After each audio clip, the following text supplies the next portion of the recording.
Num mundo cada vez mais dominado por dados, algoritmos e respostas automatizadas, a alma humana segue desafiadora, cheia de ambiguidades, sombras e desejos que nenhuma tecnologia consegue decifrar. Diante disso, quais os limites da inteligência artificial no cuidado com a saúde mental? Quais os riscos de transformar sofrimento em simples dados de análise? E qual o valor da relação humana na psicoterapia? Tecnologia e saúde mental. Esse é o tema em questão no programa de hoje. Nosso convidado é o psicólogo e analista junguiano Valdemar Magaldi Filho. Ele que é fundador do Instituto Junguiano de Ensino e Pesquisa e também da Sociedade Brasileira de Arte e Terapia. Muito bem-vindo, obrigada pela participação. Obrigado eu. Professor, em um dos seus artigos, o senhor fala sobre a inteligência artificial e a psicoterapia, né? O uso da IA na psicoterapia. E nesse texto, o senhor diz que a IA pode até simular um atendimento, mas que ela não sente. O que isso significa na prática para uma pessoa que está em sofrimento e busca ajuda? É interessante, né? Porque quando a gente pensa em padrão de algoritmo, talvez, né, se a gente reflete que um algoritmo pode, de alguma maneira, lidar com outro algoritmo, aí a gente teria, talvez, uma transformação. Mas, quando a gente está falando de alma, e o encontro de duas almas sempre vai produzir uma alteração nas duas partes, tanto no analista quanto no analisando, porque o contágio psíquico é uma realidade, e é ele que, de fato, é o promovedor de cura, aí a coisa fica um pouco mais complicada, ou seja, do ponto de vista só de reforço positivo e negativo, num pensamento cognitivo comportamental, é até viável que a inteligência artificial possa contribuir, mas na hora que o indivíduo está precisando entrar em contato com aquilo que é o mais profundo dele, que é a essência dele, aí ela não vai dar conta nunca, né? Porque ela fica presa em respostas pré-determinadas dentro de um construto teórico, e é só isso que ela pode fazer, não é? O senhor faz até uma divisão, né, que a nossa mente ela tem dois aspectos, um biológico, que seria quase que mecânico, né, e o outro bem subjetivo, né, que a IA até poderia ser uma ferramenta de apoio para essa questão mecânica, né, mas nunca para esse lado subjetivo, né?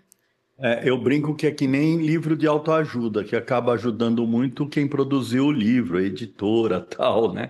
Mas assim, o caminho é sempre individual. A gente esquece que cada ser humano, ele é absolutamente único, criativo, né? E exatamente complexo dentro da sua idiosincrasia, dentro da sua peculiaridade. Então, quando a gente tem qualquer construto teórico, o construto teórico, quando muito, ele consegue trabalhar a questão dos universais, mas jamais vai conseguir trabalhar os particulares. Ou seja, quando eu falo para você, o Jung diz isso, pense num elefante. O elefante é uma categoria universal, mas se eu ponho 10.000 pessoas reproduzindo o elefante imaginado, pensado, eu terei 10.000 elefantes absolutamente distintos e diferentes. Essa é a mesma questão. Quando eu falo, olha, essa pessoa está tendo uma angústia, angústia, aperto no peito, por uma questão, por exemplo, deste momento conflituoso que nós estamos vivendo hoje, né? Com 3 guerras, com polarização, com questões ambientais cada vez mais nos assustando com riscos, né, de insustentabilidade do planeta. Cada um vai ter uma representação dessa angústia. A angústia está em todos, porque faz parte de um espírito da época, e o contágio psíquico é uma realidade, mas o tratamento daquela angústia é absolutamente particularizado, é uma coisa única customizada. E a IA jamais vai poder fazer isso, porque ela trabalha em cima dos universais e jamais em cima dos particulares, né? Ou seja, eu faço 40 atendimentos por semana há 40 anos, por incrível que pareça.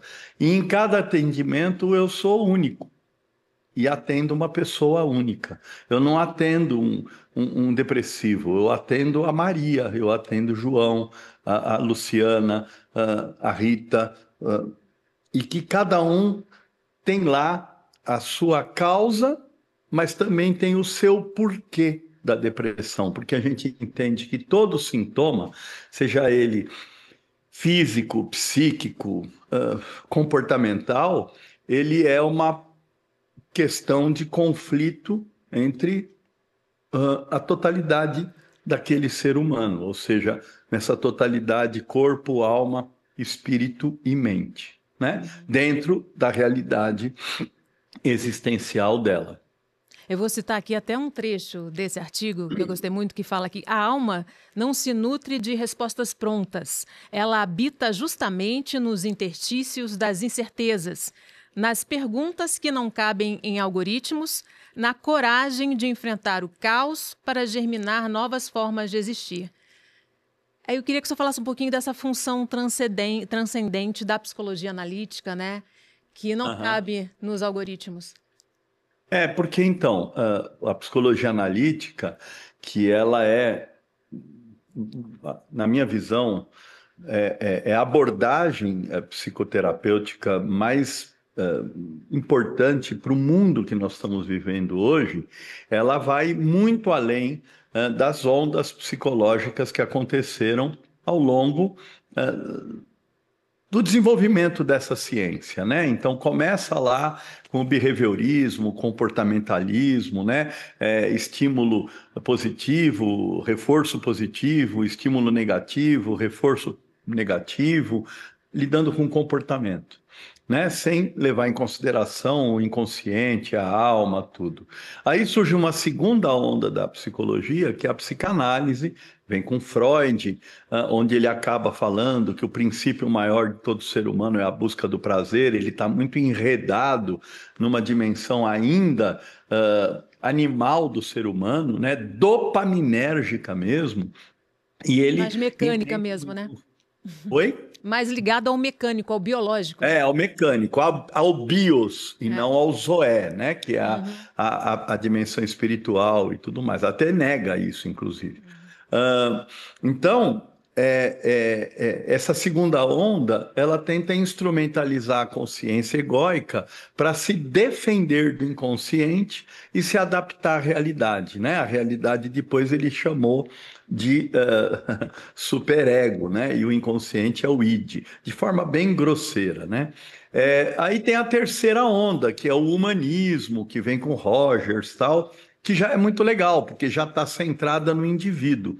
E junto com ele vem o Adler, falando do princípio do poder, falando, olha, o ser humano não busca tanto esse prazer da libido sexual, ele busca também a sensação de se sentir empoderado.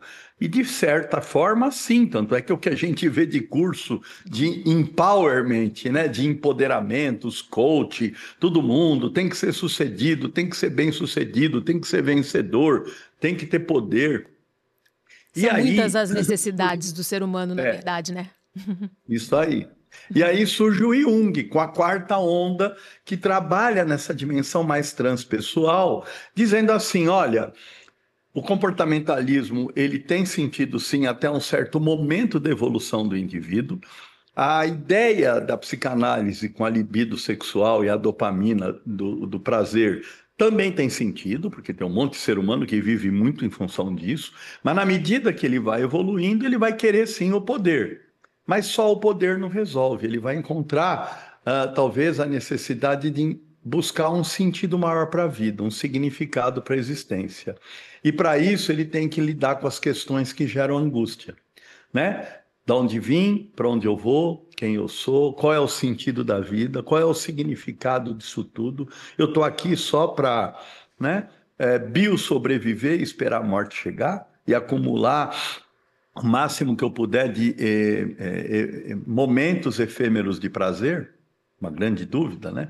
E aí começa a vir aquilo que o Jung chama de processo de individuação. E diante disso, o indivíduo tem que entrar em contato com o conflito, ele tem que estar em contato com o mistério da vida, né? E esse mistério da vida leva ele a questões que não têm resposta pronta. Ele vai ter que lidar com os paradoxos, ou seja, ele vai ter que lidar com o símbolo. Símbolo é o que integra, o oposto de símbolo é diábolo, é o que se desintegra. Nós estamos vivendo um momento hoje diabólico, porque está polarizado. As pessoas estão partidas, literalmente tomando partido. E a gente tem que buscar a integralidade. Então, desde Sócrates, nós temos a história da maiêutica, né? Onde ele fazia perguntas que levavam o indivíduo para um conflito, porque ela não tem resposta fácil. Mas na medida que ele, entre aspas, né, dorme com essas perguntas, dorme com a dúvida, dorme com a angústia, a função transcendente emerge. Usando uma terminologia latina que vem dos alquimistas, acontece o tertium non datur, o terceiro elemento que não é dado. É a síntese que vai integrar a polaridade. É o que transcende, é o símbolo. Então, é por isso que muitas vezes o Jung pensou em chamar a própria psicologia dele em psicologia simbólica, mas depois acabou virando analítica, mas ela vai para o profundo. Você tem que encontrar o que é que te dá sentido de vida. E muitas vezes o que te dá sentido de vida vai numa direção oposta àquilo que é o código moral, né? O politicamente correto, né? Pegando mais ou menos a mesma história lá do livro do Milton Bonder, né? Que virou uma peça de teatro, que a alma é imoral. A alma quer realização, e muitas vezes a realização vai de encontro com as normas vigentes. E é por isso que tem a evolução. A evolução sempre é revolucionária, né? Não tem como. Uhum. O senhor é um dos convidados da Semana de Psicologia da Unifase e vai trazer todos esses conceitos da psicologia analítica, do Jung, né, para a academia, a importância de trazer esse conhecimento e também por que Jung continua tão atual e pode nos ajudar nesse momento de travessia com tantos conflitos, com tantas conturbações. Eu acho que ele está muito atual exatamente por conta disso que eu acabei de comentar, porque ele estimula aquilo que a gente chama de função transcendente. E hoje nós estamos num momento muito crítico, né? Se a gente pensa naquilo que hoje é chamado de antropoceno, né? O quanto que a humanidade está interferindo no planeta como um todo, né? E essa interferência não está sendo saudável, ela está sendo ruim, porque a gente está consumindo o planeta e não está dando tempo dele se recuperar daquilo que nós estamos tirando dele. Então a gente está funcionando para o planeta, metaforicamente, como um câncer funciona para um ser humano, né? O câncer é uma massa de células amorfa e caótica que quer crescer e depende do crescimento para se continuar viva, né? Só que ela cresce e destrói o meio onde ela tira o crescimento. Chega uma hora, ela mata o meio e morre junto. E a humanidade chegou nesse momento, né? A humanidade está num momento de inversão. Esse sistema, por exemplo, capitalista, consumista, absolutamente competitivo e excludente, ele não se sustenta mais. A gente não sabe qual vai ser o melhor sistema. Não dá para pensar, né, em voltar para ideias, sei lá, Que já não deram certo, né? Do comunismo, que também não deu certo. A gente precisa encontrar o terceiro elemento. A gente precisa encontrar uma saída transcendente, né? E, infelizmente, a gente está vendo o contrário, né? A gente está vendo muros, territórios, conflitos, briga de poder, briga para quem é o protagonista, quem é o país dominante, né? E isso tem que acabar. A gente não tem mais que competir, a gente tem que cooperar. se a gente quer sobreviver, né? Porque fazemos parte de uma mesma estrutura, Gaia, né? E nesse sentido que eu acho que o Jung dá o start, né? Para a gente refletir esse mundo melhor. Senão, essa conta não vai fechar. Nós saímos de 1500, no ano de 1500, 420 milhões de habitantes, para estarmos agora com 8 bilhões de habitantes. 2000% de crescimento. Tudo isso graças a um avanço maravilhoso, né? Descoberta das vacinas, descoberta da penicilina, a industrialização e assim por diante. Porém, não se sustenta mais isso dentro desse sistema tão consumista, tão materialista, né? E, infelizmente, as próprias religiões perderam essa referência, porque as religiões também viraram teologias da prosperidade falando de riqueza material, como bem-aventurança. Isso está lá no livro do Max Weber, né? A Ética Protestante e o Espírito do Capitalismo. E não dá mais, né? Então, eu acho que a psicologia analítica, quando faz o indivíduo se reconectar com a alma, né? E com o sagrado que habita dentro dele, talvez ele comece a encontrar o sagrado fora dele. Ele se ressacraliza, né? E sacraliza o mundo e as relações. E aí, talvez, deixa de projetar o inimigo interno no outro. Porque, no fundo, quase todos os conflitos nada mais é do que uma projeção do inimigo que habita em mim colocado no outro. O senhor está falando aí, né, desse pensamento mais complexo, da gente enfrentar esse caos, né, para poder encontrar a solução. E as redes sociais, essa cultura digital, ela vai justamente pelo caminho oposto, né, das respostas rápidas, né, que levam a essa bipolaridade, né. Quanto essa cultura digital, ela está moldando o nosso pensamento, os riscos disso e como que a psicologia analítica pode tirar a gente dessa rede? Então, para tirar da rede, o indivíduo primeiro precisa perceber o quanto que ele está enredado, né? Geralmente a gente brinca assim, quem vive numa ilha só vai descobrir que está numa ilha quando ele sai da ilha. Né? Então, essa pessoa precisa, de alguma maneira, né, olhar para a vida, né, fora da rede para perceber que existem outras possibilidades. Né? Pegando a metáfora, ele tem que sair da Matrix, se diferenciar da Matrix, para depois voltar para a Matrix. Só que agora, diferenciado. Né? Que não é muito diferente, olha só, a gente está falando de filosofia perene, do mito da caverna de Platão, né? O indivíduo sai da caverna, vê que existe uma coisa muito mais interessante, volta para a caverna, só que ele não, né? Ele não deu tempo de se readaptar à caverna, agora ele tem que esperar a visão acomodar na escuridão para voltar a enxergar dentro da caverna. Mas ele ficou tão, olha a palavra em grego, eufórico, fora do eu, não entusiasmado em Deus, né? Ele ficou tão eufórico que ele começou a falar para todo mundo: olha, eu vi uma coisa muito mais interessante, melhor lá fora.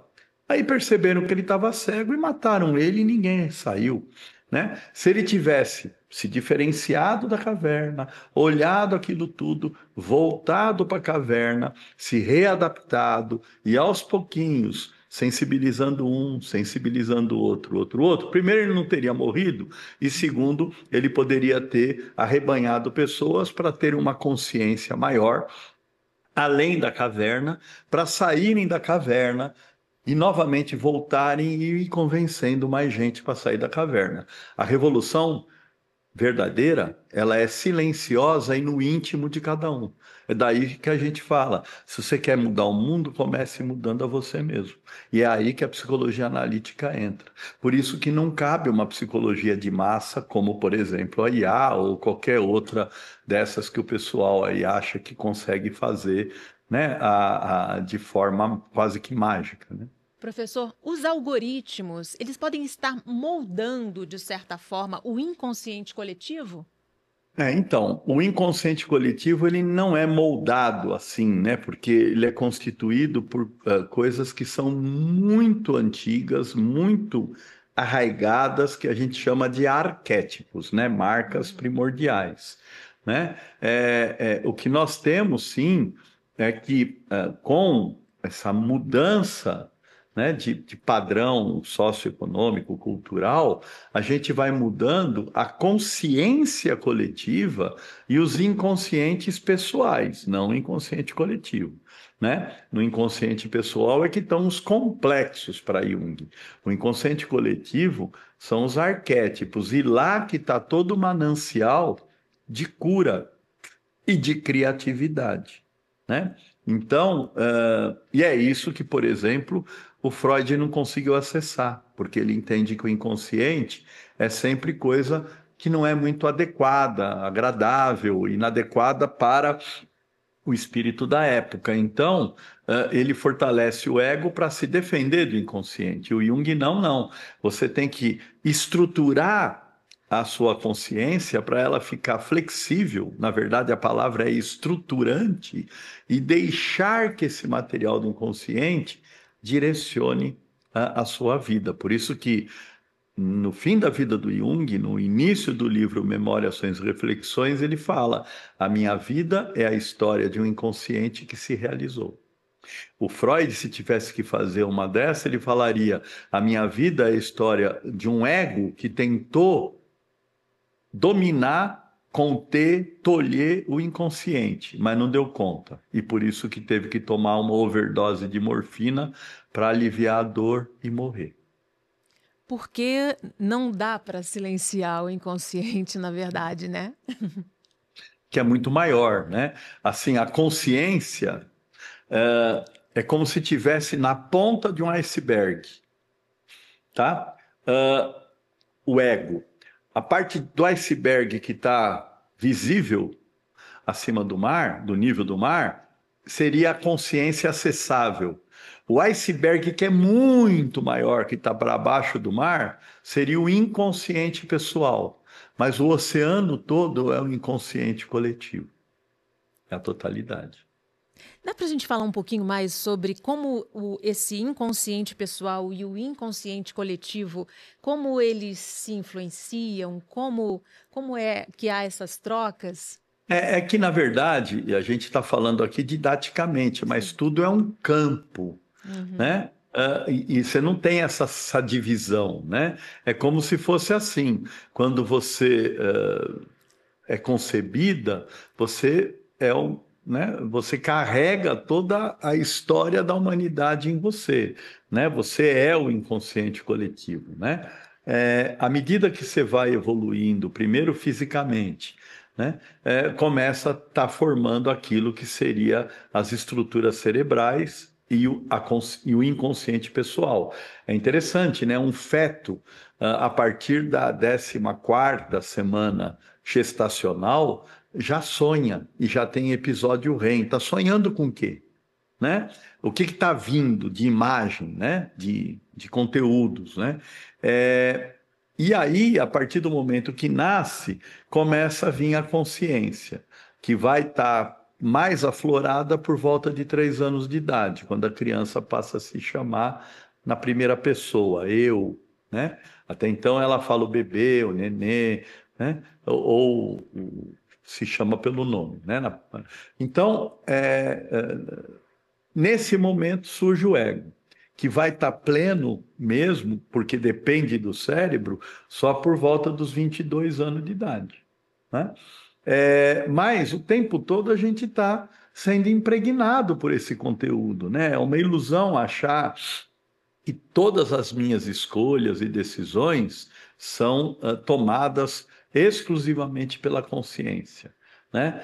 Em algum nível, o inconsciente está presente e interferindo na minha vida, me fazendo esquecer, me fazendo falar equivocadamente, que a gente chama de ato falho, me dando uma fisgada aqui, me dando, né, um sintoma ali, uma atração em alguma coisa que eu não entendo por que eu fiquei tão atraído, ou uma repulsão em coisas também que eu não sei por que eu fiquei tão repulsivo. Mas esse é o inconsciente, né? Talvez essa imagem realmente do iceberg seja a melhor, né? Lembrando, né, que o iceberg é feito do próprio inconsciente coletivo e ele está o tempo todo em troca, né? Ele solta Ele energia para o inconsciente aumenta, coletivo. né, o iceberg aumenta ou diminui, Isso. né? Eu acho que essa é a melhor É, metáfora. com certeza. Um outro campo que o senhor atua é a arte-terapia, né? Aham. Como que a arte-terapia, ela pode ajudar nesse processo de cura? Na verdade é assim, né? Eu coordeno 3 cursos de pós-graduação pelo IGEP, né, que é o Instituto Jungiano de Ensino e Pesquisa, e os cursos é Psicologia Junguiana, Arte, Terapia e Expressões Criativas e Psicossomática. Eles se complementam, todos eles no campo junguiano. A arte-terapia a gente chama de que é o fazer simbólico da alma.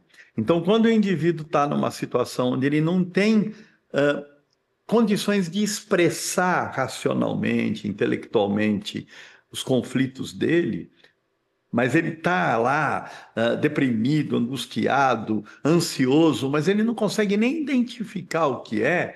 A gente oferece, e não vem os sonhos, porque os sonhos são grandes instrumentos para esse caminho do autoconhecimento. A gente oferece para ele técnicas expressivas. Então, dá para ele barro para modelar, dá para ele papel e lápis, aquarela, giz, não importa o meio, né, a mídia que você está usando. Você pode fazer mosaico, você pode fazer máscara, você pode fazer escultura, modelagem, pintura, trabalhar com papel machê, trabalhar com origami, tem 1000 coisas que você pode fazer para poder, né, encontrar um meio não verbal de expressar a dimensão psíquica. E depois, quando você vê aquilo, você fica impressionado. O Jung diz assim: quando a boca não consegue expressar a angústia, muitas vezes as mãos expressam com maior facilidade. É uma conexão Mas, de com o qualquer forma, simbólico, né? E essa né, que faz com que a pessoa consiga acessar o inconsciente através do isso mesmo. simbólico.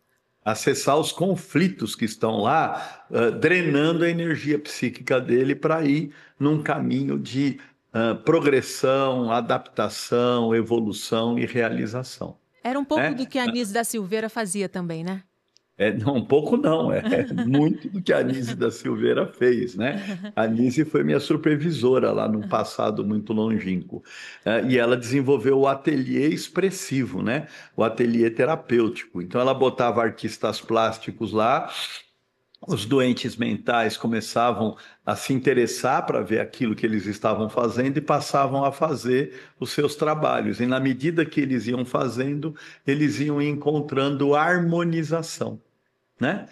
É muito legal isso. E daí surgem as mandalas e essas coisas todas, né? Uma coisa é importante: o indivíduo tem que falar não para o outro, falar para ele mesmo através do outro. Por isso que tem uma frase que eu sempre digo, né? O que a boca fala, o corpo sara. O que a boca não fala, o corpo, né, fala através dos sintomas.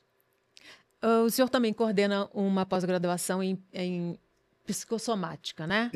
É. Toda doença tem um fundo nessa questão psicológica? Sim.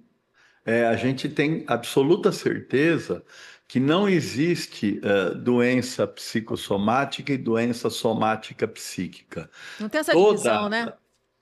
não existe. Corpo e alma estão sempre junto.